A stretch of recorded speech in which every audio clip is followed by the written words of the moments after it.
Ia mua na whatalo whai tātou ainga, inspired faith na niden. Ia māloro soifua, māloro langi mā. Ka tono lo manuia tātou uma i le lofa ma le tau singa le li. Ia whatalo whatu ate oil nei tai au. Whatalo wa fo iso se tasi whai ona mafuta nei tai au. Ka tono ia ua olo iai leanga le leo le tua. Olo iai whamanianga le tua ia ate oil nei hui pai tau, ma nei weekend. I whenga iai ma tātou lockdown, ono o le whamai ia e te tonu le nganga i le whamaoni o le tua, ma le lei o le tua e peo na peseina le nei tai au.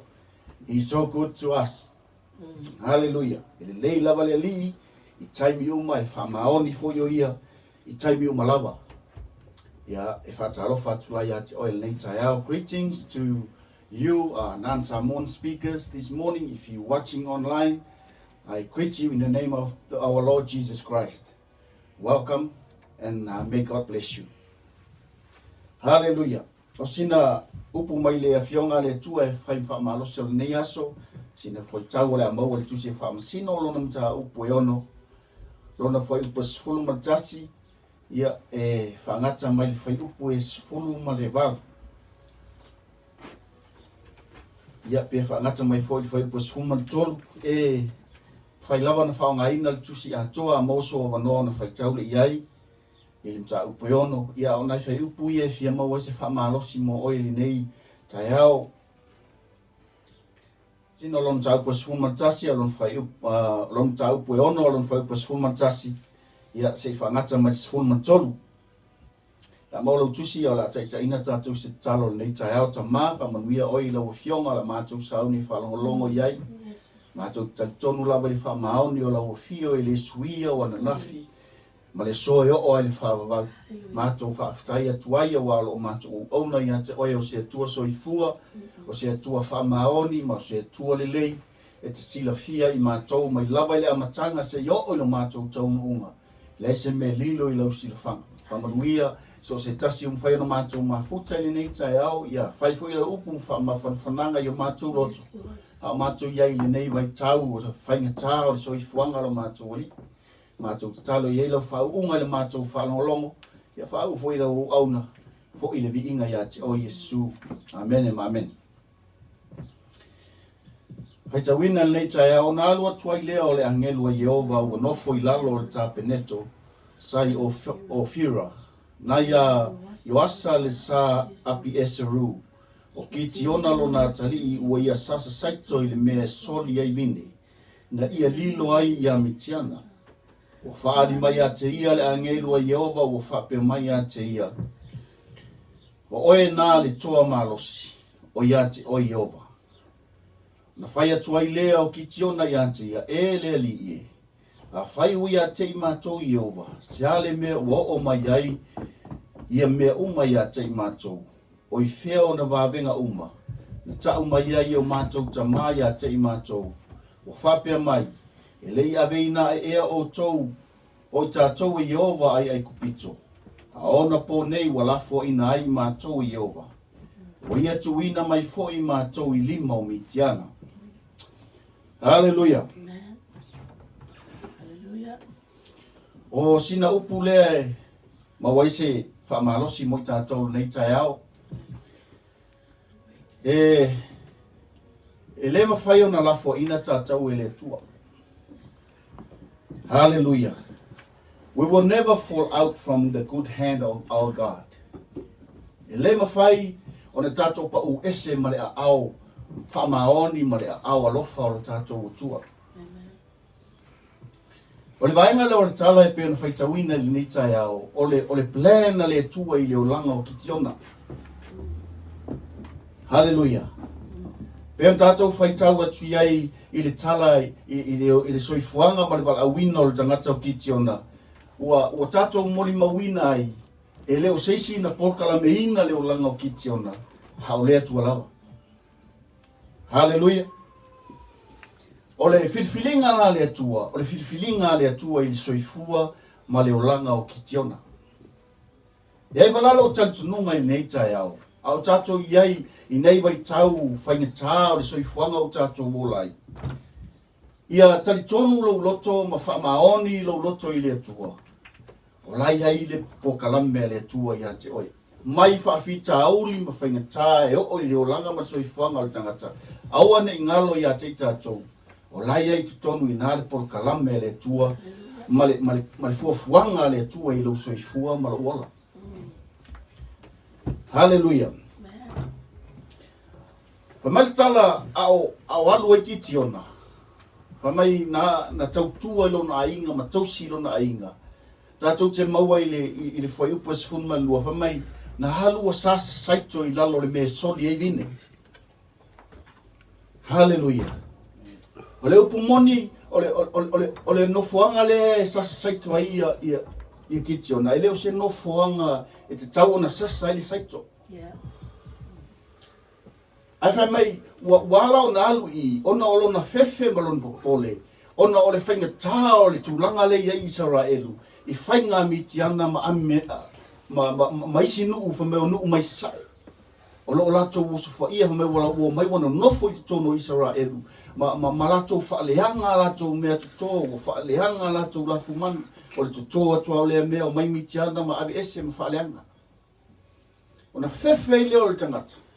Mahalu wale whainga luenga I mea te tau na whainga luenga. Hau whainga luenga I lalo le mea soli e vine. E iei se awa onga tā ua mai a te I tātou I le mea. Leanga wisi taimi e pe e fōlinga mai ua misi e tātou ia mea e te tau na whai o tātou o langa ma tātou au nei ma tautua I le tua. Ona o le fefe I o tātou loto. O le popole ia te tātou. Pei foi o le nei vai tau I le soifuanga I le o mai o wha mai. A tomo ia se tangata ua matua popole ma fefe ilo na loto. A mea ea po le ase mea o le atau nuu I hai le nei soifuanga o ma le nei lalolangi. O fea o le a nga I hai lo uola. Na vea le ma mea o le a whaasesei nai oe. Ma te ua sui ei sau filifilinga ma sui ei sau whaaiunga. A ha mai tala tuspa ia e fili tangata poto I le mea tonu. Hallelujah. O le whainga tāla o le ngā luenga ki tiona le whai. Wale ngata ina sasa le saito. Ai wa tinga ina fu eto e tau whaamamaha le saito le na te sese. Nā ngā o le mafuanga e sasa I le saito I le mea mawalunga. Ina ia sau le matangi. Ma le lea e se ai le aputi o le saito. Ai pa uanga o le saito ia. Al mea la lawa whai ki tiona. Walu I la lawa sasa I le saito. E le tau mate ua pa ua ia ma aputi o saito I lalo le mea le sasai. Amen. O le whainga tāla na le soifuanga au na le tangata, ma le soifuanga tau tua o le tangata. Pe a whai e le fefe I o tātou loto. Amen. So awane taita ina wha se ina tātou, awane taita ina tātou I seisi mea e le tau on tātou iai, ona ole fefe mal popole o tātou loto. Al me manai ala le ye tala fa mai ona sawa I loa leo le atua. A wina mai le atua lana ange dum fai mai o oe na ale toa malosi. O lo ia te oi ova. O fema waile toa o le tangata, o fema waile lo tutele o le tangata, o fema waile fa malosi o le tangata. E mawaina ua iai ova. Hallelujah. Tātou te mawaina ua tātou I loa, o lo tātou soifua maola I se olanga, o lo iai le atua I o tātou olanga. Aisea, wana o ia e mawai lo tātou malosi. Wana o ia e mawai le tamau a inga e le ngata I manatu le lei, ha o la ngona le lei, ha o mea sili ma whai o na tātou wola soifua ai. Au tātou iai fo le nei vai tau o le whainga tau le olanga, e le ai lava se tasi ma whai o na tātou mawai, le file mu ma le mafana fana o tātou loto. Wana o le atua lava. Ia iai ova ia te oe. Ia iai ova I lau ainga. Ia iai ova I au filfilinga. Ia iai ova I au whaai unga e whai. Ona e maua leo le malosi. Ona vea leo oe o se toa malosi. O se fe au nei tae au e whapea. O loo I le atua o tātou whamoe moe. In God we have hope. Hallelujah. O le taimi whaingatā ia Israelu, o le taimi whaingatā I tangata pa I o le atua ma le nuu o le atua. ai whaafetai, po whea lava ave ai tātou, o awhai to toa ai tala o ai tātou, whai o tātou loto ma me loto i ali tangata. Le ma whai lava on tātou pau, ese ma lea ao le tua. There's always a hope in God. Amen. Iai ale wha moe i lo tātou o tua. Ai sea, leanga o ia na te sila fia lo tātou amatanga, ho o i lo tātou taunuunga. Na te le tūla fo ina i tātou. Na te le tu ua tātou ina ia leanga i pēa, ma sori palaina i pēa i tātou i whainga leanga le lia la lulangi. Ai iai ale wha moe ave i hei tātou e le tua. O man whai e le tua le ola e wha awau, o le tātou lea wha moe siri. Po le aso i fuanga e ola i tangata, ai salamo mai tani tonu. Mai whatua tua i le tua. Wa iai la le wha moe siri o tātou. O le ola e wha awau. Hallelujah. Amen. Praise the Lord. Amatala ale angelu ya kitiona. O oyo le toa malosi. O lo ihati oyo. Amatala tangata o kitiona. Ana whaapea o iai Yehova ia te imatou. Ele o mai la le anga ia te imatou. Amen. Eleisa te pito sili ona complain ai tangata. Eleisa te pito sili ona whaasea i o tātou loto. O taimi whainga tāo leo langa wo o i tātou. Hale mafuanga le wala i o na o Israelu i vaenga ia. Pa mai ina ua oti Yosua. Ona le ai leo se tai le nuu. Amen. Pa matala tuspa ia ua o tolu se lau tau sanga i le vale o Yosua. Se yo o mai a Saulo. Lona winga na tolu se lau tau sanga. Sa na matua o Israelu matapua i atua onu ese. O mai nu ese ma whaoa ele. Wano nofo ai. Wa amatau na o ia Israelu matapua i ai. Wa whaima mea ua toa sai le atua i Israelu. On tau pula le ono. O se mtau pula fatu afa matala mai ai. Le ho o mai o le atua i tono le nu o Israelu. Wa toe fo i mai le atua e la vea i lonu. Amen. E whapena la so i fuanga le tātou te iai. O taimi whainga tāo leo langa. O taimi e tātou te manatu ai. Wa lea lofa mai le atua. Wa lea manatu mai le atua i a te tātou. He awa ne ngalo i a te tātou. E whaaui tātou i ia whainga tā. E whaaui tātou i meo o whainga tā mawhi tāo leo langa. O no consequences o tātou, o le tātou leo stai le tua. Amen. E whaaui e la tātou e le atua. E awa ne ngalo. O lo iai alo tātou wha moe i le atua le tātou te tāpuana. Hallelujah. Whai mai lo leo le tala le angelu. Wa o filifilia oi. E te halu e la vea i a Israel. Hei mai tala le tangata o kitiona. Lea li e. Wa o te sau le a ingo manasi. E pito sili o na whaatau wa. A e sili fo i o na au whaatau wa ai lo wa inga. Hallelujah. Sometimes kako ki fika mea uma i tātou mahau whau, ma fika mea uma i tātou situation like e ai. Wa e la ngona wala awa le atua, wa e la ngona le mea le musu mai le atua i ate oe whai. Al mea le tupu, wa e ngofa oe ma fika oe i lo vai, i lo le tanga o lima, ma lo whaatau wa ala i ai. Hallelujah. Fa penale la ngona na o ya kitiona. Fa mai le tu o le tua malosi, mai kitiona. O le tua ingo Israel o te sa wai e pito i nei titi. A o le a wa foi. E silio na o titi ma fa ta wa ai lo ai. Hallelujah. Se fa malosi mo tato ainga. Ia tu maulo fa tua. Ia tu maulo fa moi le tua le tato te au na ia. Hallelujah. Leanga, ele haise mea ma whai o na whai el tangata i lona ia lava poto ma lona malosi. Ai au noa ma le tua i leo langa o le tangata. Ele haila se mea ma whai o na tātou whai. Ai whaaftai le tua, wha mailan tala, o oio le tua malosi, o loo ia te oio. Hallelujah. Hamatala le apostolo Paulo, o te mawhaia mea umai le wha malosi mai o ke wiso ia te. Wai tātou te loto te tele ai.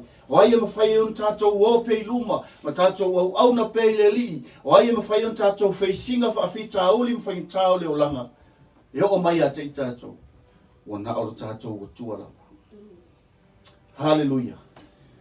Hamai ona whailo leo le tio ala tangata leo male tu. Amen. E leo se mea leanga le whai o lua tio male tu. Anga whamele atua i profeta tofo mai a tau. Amen. Oinga tāua le tātou tofo i le atua. Ai se tango le atua, se saa mai lona susia ia te i tātou. Ma se i tala mai le atua o na manuia ia te i tātou. A tātou tofo ia te ia. Tofo i le atua, o le atana o lo whātua tua i le atua. Ma lo tamwhai, ma lo trust i le atua. Hallelujah. I le whai upo i los fuma lima, ina wa umar tofta whonga le tangata i la tio mos ma le atua. Mai lolo le atua. Halu e au maise, ta mai ma mo e fitu ona tausanga. A maise povi e fitu ona tausanga. Hallelujah. Sili le mawau wala mea wa o whai le atua e maise ma mo e fitu ona tausanga. Ta ua le atua, le matua o le povi. Amen. E te lo le fitu. O le fitu, it signifies le maturity. Hallelujah. O le numa le fitu e whamatalaina i le matua. E ho te tau ona o i hei tangata. Whamai le salamo i was fulu i le tala mose. Whamai o mato o tau sanga wana o le fitu se fulu. Numa le fitu. Hallelujah. Nona winga, wa iloa ele atua, wa te tau na o le o langa o kitionga, i le matua, wa te tau na whaonga ai, lona malosi, malona poto lai ai. E whapena umalenga lue mai o le atua, e whaonga ina tātou. Tātou te whamoe moi le atua, ma tūlu tātou whatua tuanga i le atua, e whaonga tātou e le atua, ina o sira fia e le atua, wa o lale matua o le tangata i le matua e te tau na whaonga ai. Hallelujah. Praise the Lord. Ieleli. Tu ulo fa moe moe ngai le tua aisa. La ngai ai tato fa moe moe le tua le tato tapua ia. Tato te fa moe moe le tua ona e mawhai ona tai tato le tua. He will lead us. Hallelujah. Hamaritala tavita o te awa o ia te oe ma whaasino ia te oi le ala wahala e te savali ai. O te whaatonu fo i oe ma ova ai ia te oi. Tala na a le atua ia tavita. I will instruct you and teach you in all the way you go. I will counsel you and discipline you. Hallelujah. And I will watch over you. Te wali tāu o le iai o tātou wha moi le tua. Aisa e mawhai ona tai tātou e le tua. Ele mawhai tu la fo ina i tātou e le tua. He will always in control. O tātou o la. Hamai e alam tātou wha moi le tua. Ona o le atua la iei le mafu anga o lo tātou o la. Tātou te wha moi a te ia. Leanga, because he will fulfill the purpose for us. Hallelujah. Matala fesalamo tawita se lauto sumal valu foi pe valu e fatau no ine Yehova me uma moa e o ile fa vau o lona alofa lo me uma e fai ele tua mo tatou e fatau no ine ele tua e fulfill ele tua mafu anga o lana vala aunga ile usoi fua mala ola. Hallelujah. Hei te mi tatou te fa pia tatou wale ia ile tua yo tatou olanga. E taimi whapea tātou o misi tātou le wala aunga le tua. Hei awani manatu se tasi, e misi se tasi le wala aunga ma le whaasoa le tua. E tofu i tātou ma mea lofa wa umana a mai le tua tātou te au nei. Le alalana e lei ona tātou whaamoe moi le tua, ma tuuru tātou whaatua tuanga i le tua. Langa o ia na te whaatau uina ana pokalame, ma na fuafuanga i o tātou o langa. Ero si mema nei ai tala paulo le kalesie Filipi. Matala polo ia ile kalesie Filipi. Wa o mauti noa o ia. Na te mawhai o nga lue i tonu ia te i tātou e wha ato a toa ina. Mea umana ia fuafua ina mo tātou. Te roa le tua i loa le tua a mata i loa fo e le tua na whai.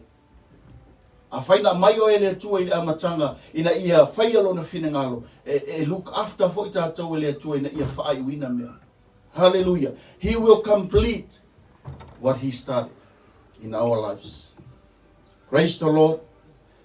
And mea muli, mai, ona iaia na plans i o tātou ola. Mea na elei un taun tātou whamoe moi le tua. Mea na elei tātou na tuu tātou whamoe moenga i le alii, ma tātou tali tonu i le tua ma whātua tua i a teia. Ona holo iaia na plans i o tātou ola. Whamai tala a Jeremia, a le tua i a Jeremia, Luas fumariva whai upa sumaritasi whai mai, wa owi loa, manatu te manatu ia te oto. O manatu ea, e manuia i tangata. Hallelujah. E sila fie le atua, hana por kalame mana fuafuanga i o tātou ola. Ao i eila lewa i tau o soi fuanga, le foi weekend, le lockdown, te tonu i le atua. Tu iei whamoe moi i le atua, whaalangolango i le atua. E whaia le atua na whaia mea le lei mo i tātou malawe ina i tātou. Mai lei wha mai ma le fili e whaia nos whaia i tātou.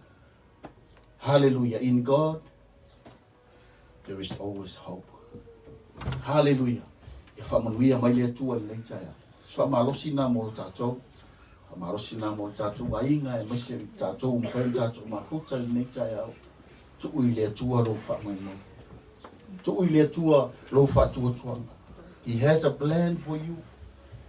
Hallelujah. He will fulfill his purpose in your life. Praise the Lord. I le mawhai on tu la fo ina i tātou le atua.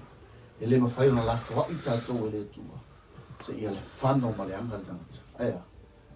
Whaia le atua se awala e lawea ina i tātou. Whapea nei lawea i a Israel. Ia la ia kitiona. Tono i whapea nā whole pala au le atua i lo so i fua malawa. Le lopo oim whai le lawea ina lo aina.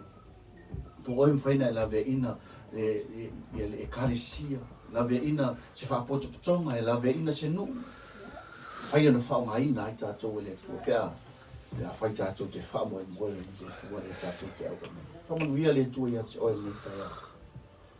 Hallelujah.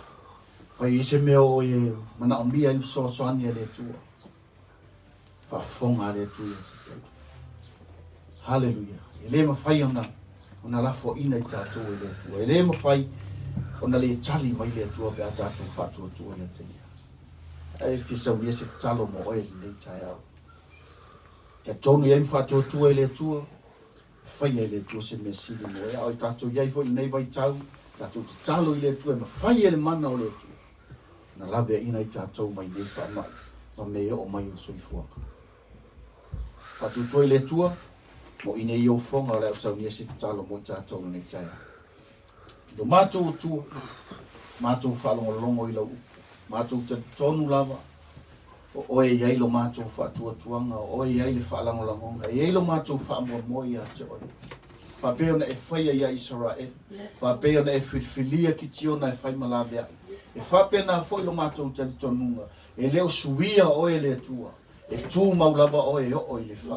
Mātou te talo i le nei tai au. Whamare mole lo mātou o tua. Se i e fsosani mai ai mātou. Whamanuia i lo a inga o mai mo mātou tā puai whaatasi le nei tai au. O ai se si o iai se mana onga i lo na loto i le mana i lo suafa Yesu. Ia pai atu i ai nei tai au. Ai voi se si o maua se mai. Ia malolo i lo suafa Yesu nei tai au. Ai foi se tasi o foi se filfilinga e fi ofo ina lona o langa mo oe. I le suafo Yesu mātou te talo ia iai le whaamano si au ala o fio lo mātou oe. Mātou te teritonu e iai au plans e iai au fuafuanga i o mātou o langa. Ala mātou te talo le nei tai au lo mātou oe. Whai alo fina ngalo e tu o mātou lotu. Kamanuia se mātou atu no. O mātou nofua. Ia lawe ina i mātou mai nei whaamai. Mātou te talo foi matutu le mana o lo suafa Yesu. Fe tuu ina ai mafuanga o nei whaamai.